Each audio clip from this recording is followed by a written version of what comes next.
You know what's kind of wild? Every single time you connect to the internet, whether you're scrolling through TikTok, watching YouTube, or ordering pizza at 2 a.m., there's this invisible translator working behind the scenes. It's called NAT, or Network Address Translation. And honestly, without it, the internet as we know it would have collapsed years ago. That sounds dramatic, right? But it's actually true because here's the thing. When the internet was first being designed, back in the day, the engineers who created it made a pretty massive miscalculation. They thought they were being generous with the number of IP addresses they created. They made over 4 billion of them available. 4 billion. That sounds like more than enough, doesn't it? Except it wasn't. Not even close. Fast forward to today, and we've got smartphones, laptops, tablets, smart TVs, smart fridges, security cameras, gaming consoles, literally billions of devices all fighting for a spot on the internet. And all of those devices need an IP address to communicate online. So what happens when you run out of addresses but the world keeps demanding more devices get connected? You get creative. That's where NAT comes in. Network address translation is basically the internet's way of saying, okay, we messed up with the numbers, but here's a workaround. It's a system that lets multiple devices share a single public IP address. Think of it like this. Imagine you live in a huge apartment building. The building has one street address that everyone uses to receive mail, but inside, each apartment has its own number. When a package arrives, the front desk looks at the apartment number and delivers it to the right person. NAT does the exact same thing, except with data packets instead of packages. Before we go further, let's talk about the two types of IP addresses that exist, public and private. Public IP addresses are like your home street address. They're unique, registered, and visible to the entire world. If you want to send or receive anything on the internet, you need a public IP address. But here's the problem. There are only about 4 billion of them available in the IPv4 system, and they're running out fast. Private IP addresses, on the other hand, are only used inside your home or office network. They're not visible to the outside world. Your router assigns them to your devices, your phone, your laptop, your smart speaker, so they can talk to each other locally. But they can't directly access the internet with a private IP. That's where the translation happens. Let me paint you a picture. Imagine a university campus with 10 different hostels. Each hostel has its own set of room numbers, 101, 102, 103, and so on. Now, inside each hostel, those room numbers are unique. You can't have two room 101s in the same building, but across different hostels, totally fine. Hostel A can have a room 101 and so can Hostel B, Hostel C, and all the others. They don't conflict because they're in separate buildings. That's basically how private IP addresses work. Multiple networks around the world can use the same private IP addresses internally, and it's not a problem because those networks are isolated from each other. Your home network might assign your phone the address 10.0.0.2, and my home network might assign my phone the exact same address. No big deal. They're private. They're not talking to each other directly. But what happens when your phone wants to access a website? That website is out on the public internet, so it needs to communicate using public IP addresses. Your phone can't just show up with its private IP and expect to be let in. That would be like trying to mail a letter using only your apartment number without the street address. It's not going anywhere. This is where your router steps in. Your router has one public IP address assigned to it by your internet service provider. When your phone sends a request to access a website, let's say you're trying to load Instagram, the data packet leaving your phone has your private IP address as the source and Instagram's public IP address as the destination. But before that packet leaves your home network and heads out onto the internet, it passes through your router. The router looks at that packet and says, hold on, the internet doesn't recognize this private IP address. Let me fix that. It swaps out your phone's private IP address and replaces it with the router's public IP address. Then it sends the packet on its way. From Instagram's perspective, the request is coming from your router's public IP, not your phone. Now, Instagram processes the request and sends back the data you asked for. Maybe it's a video or a photo.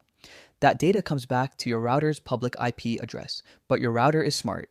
It keeps a translation table, kind of like a notebook, where it writes down which device inside your network made which request. So when the data from Instagram arrives, the router checks its notes, sees that it was your phone that made the request, and forwards the data to your phone's private IP address. Boom, you see the post. This whole process happens in milliseconds, and it's happening constantly for every device in your home. Your laptop, your smart TV, your gaming console, they're all sharing that one public IP address, and NAT is juggling all their requests and responses without breaking a sweat.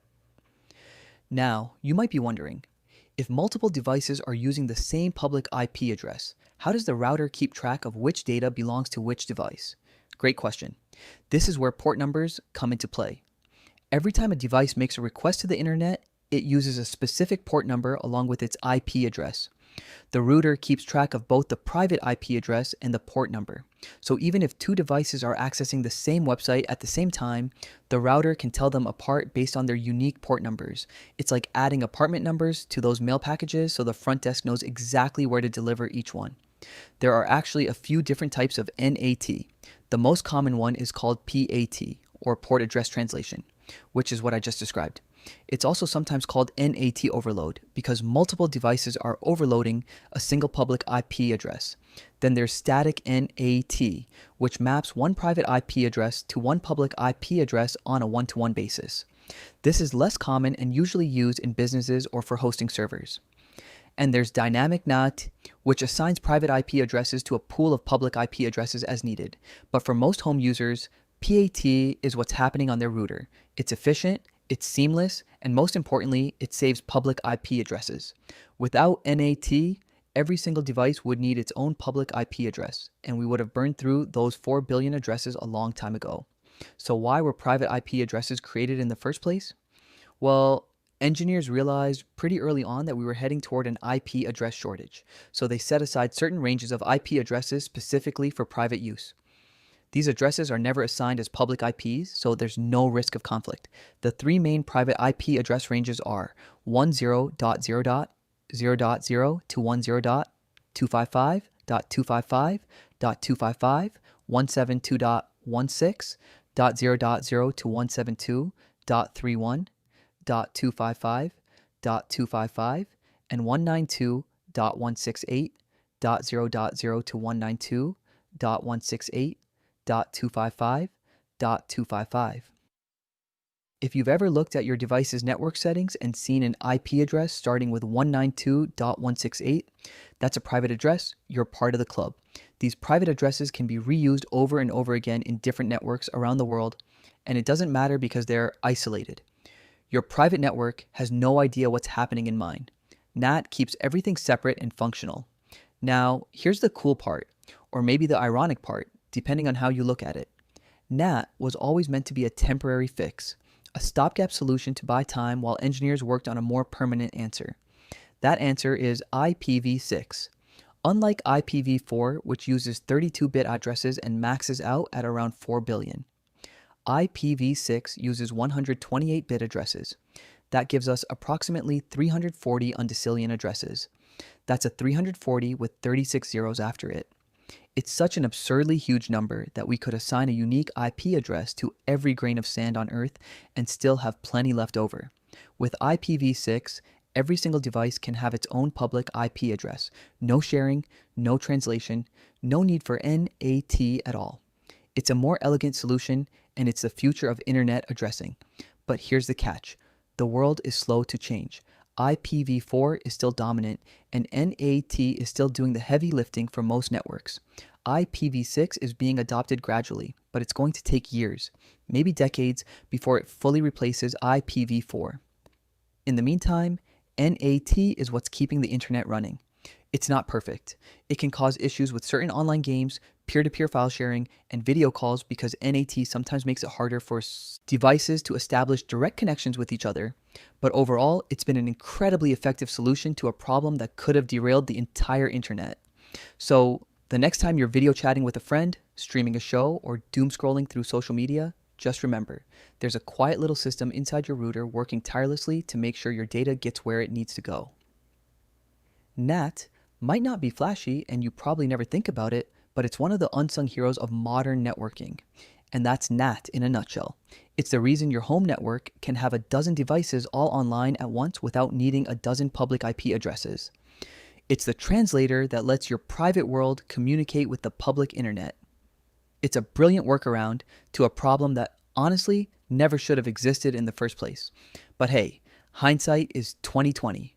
Understanding NAT isn't just about learning some random tech concept. It's about understanding how the internet actually functions behind the scenes, how engineers solve massive problems with creative thinking, and how temporary fixes sometimes stick around way longer than anyone ever intended.